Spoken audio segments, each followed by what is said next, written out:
Being a regular fixture of industry events held around the country allows the Resources Roadhouse to show our viewers the business side of exhibitors and presenters.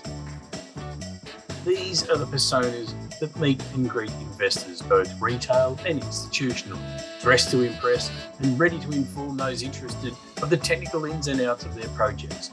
However, you may be surprised to learn that this business person in front of you is not a true representation of the genuine self that lurks within. They are geologists and engineers, but more importantly, they are explorers. And we asked those attending the 2022 RIU Sydney Resources Roundup a simple question: why do you do what you do?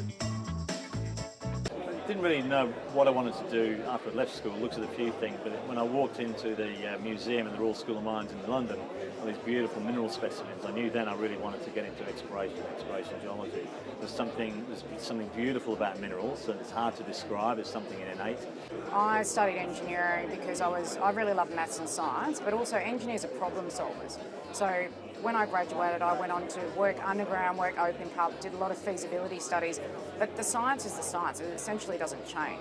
So even though it was a while ago that I actually worked as an engineer, I don't work as an engineer anymore, but engineers are problem solvers to such a good degree. There is nothing like it in the world when you actually discover a mineral deposit of genuine worth. The euphoria that sort of comes over you and the team, yet alone the benefit it brings to shareholders. As a geologist, if you do it once in your career, you're very lucky. If you do it more than once, you're blessed. And it gets you out of bed every day. It's a wonderful feeling. Why do I do what I do? Wally, I actually got into geology by accident.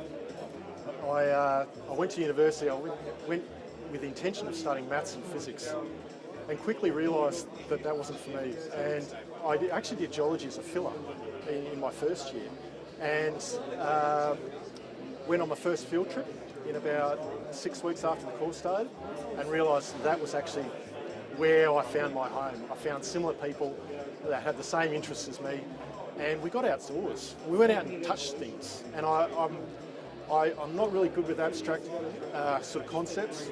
I like to be able to touch it, feel and touch, and that's what geology gave for me. I can actually go and see the real world. I've always been interested in natural sciences, always been interested in exploring, going out and looking at new places, trying to understand the world around me. Geology lit my fire. It's a great question. I love the industry. I feel like it's something that I fell into a little bit at university. I wanted to study the sciences, didn't really want to do too much on the maths side, and fell in love with geology in first year. And ever since then had a fabulous international career in geology and loved it. I like creating something from nothing. I like pulling together an idea and the data and investigating previous work and trying to build a story. So I like that much more than, say, producing gold. I like getting that original idea, trying to find all the different bits to it, pulling together and then testing it. That's what exploration is about. I think it's probably the best job in the world because it's the most diverse job in the world. The most? Diverse. Okay. There's so many different paths you can take as a geologist, but also different things you can do in the field, and everywhere you go is different.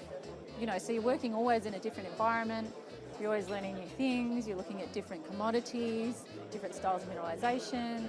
It's a fascinating occupation. I love it. Why do I do geology? Why do I love being a geologist, Wally? I guess it's the thrill of the chase. It's, in a lot of ways, there's a science of solving problems and the challenges that go with that. But at the end of the day, it's the absolute thrill of drilling holes and finding something that keeps every geologist going. Yeah, geology. I just love the outdoors, and it's taken me around the country and it's taken me internationally as well. But I think it's meeting the locals in all the places. You're not just a tourist. You actually know the locals. I spent 5 years in the Solomon Islands and got to know the local elders, and that was really, really quite special. And so I think for me it's all the special people in all the areas that you get to meet behind the scenes, the property owners and Indigenous TOs. And, yeah. Why do I do what I do?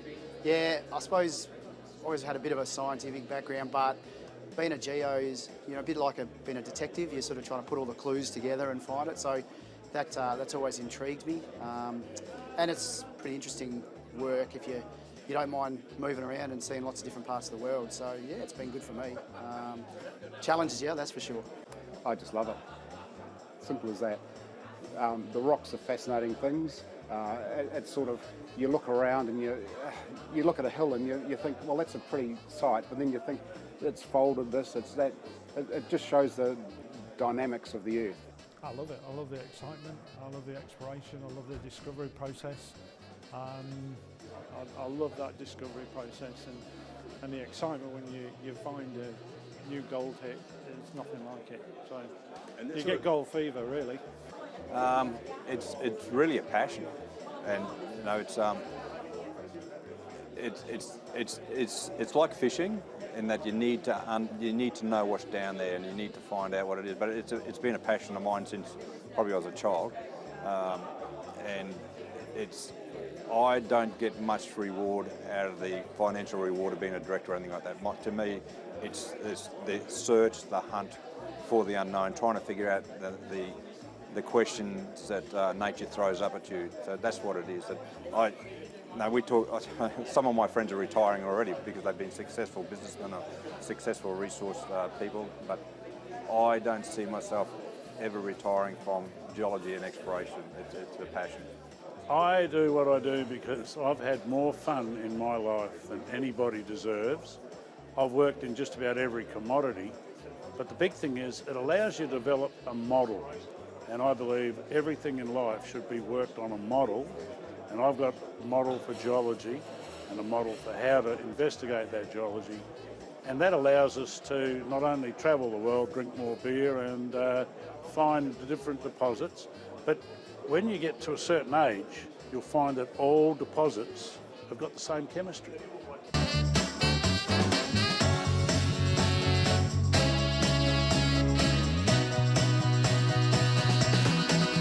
It's irreplaceable. I think when you actually go back to the old timers when they were actually picking up gold nuggets in the bush, when you actually see visible gold or high-grade copper come out in core, it's otherworldly. I think it's something that's innate in the very back part of our crocodile brain that sort of sees it and just lights up. That's part of the process that drives you. You want to make a discovery. It doesn't matter if it's gold or tin or indium. It doesn't matter what you're chasing. You have that same thrill of dreaming and then going through the process of trying to put the money together and then get out there and actually making the discovery.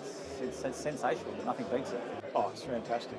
It's fantastic because the chances of that happening are infinitesimal, right? So if you pull together, an idea and it also stacks up and then you actually drill holes and get mineralisation, it's fantastic. It happens to you maybe once in your career if you're really lucky. So that's what everyone strives for. We're all explorers in one sense, we all like to be pioneers, so being the first person on a new piece of ground is always challenging because there are very smart people everywhere trying to do exactly the same thing, and you've just got to get a little bit of luck on your side. Timing's really important as well. If the market's terrible and you find something no one really cares, if the market's on fire, then suddenly everyone wants to talk to you. Having all that work and what you think's going on, but you're never quite sure, and you put the drill hole into something and it comes off. That's exciting, and I don't know. I don't know if it's a bit of a vindication, but it's I suppose people always talk about gold fever and all this type of stuff, but it's real. You get addicted to it. So. Yeah, but you never know 100%. Okay, so you know that much, and that's really good feeling, the excitement and the joy it gives you, I guess. But you think, okay, you don't assume you've got 100% right, or you understand what's there. So it's a continued, I guess, refinement of that, working out why things are like they are, and every deposit, every resource, every bit of rock is completely different to the one beside it. So yeah, it's the mysteries of life. No, it's the meaning of life. It's like watching a baby being born. I've made a few discoveries in my time, obviously with a team that works together, but it is amazing. And it's usually, we're always hoping for a discovery, but we all know we're always 1% successful, but when you get that 1%, it's a great feeling, really. the beauty of our industry, the exploration game, is that we create wealth from nothing. And it gives me warm, fuzzy feelings to know that I provide jobs for a whole bunch of mining engineers and other secondary, industries that sort of follow on behind exploration. Mining engineers have a very specific role, and that is to add value to the deposit. So the geo goes and drills the holes, says there's a bunch of gold over there, and the mining engineer will come along and say, okay, how are we going to extract that out in the most economical fashion? Do we need to do open cut? Do we need to go underground? How much money is it going to make? Is it even worth doing at all?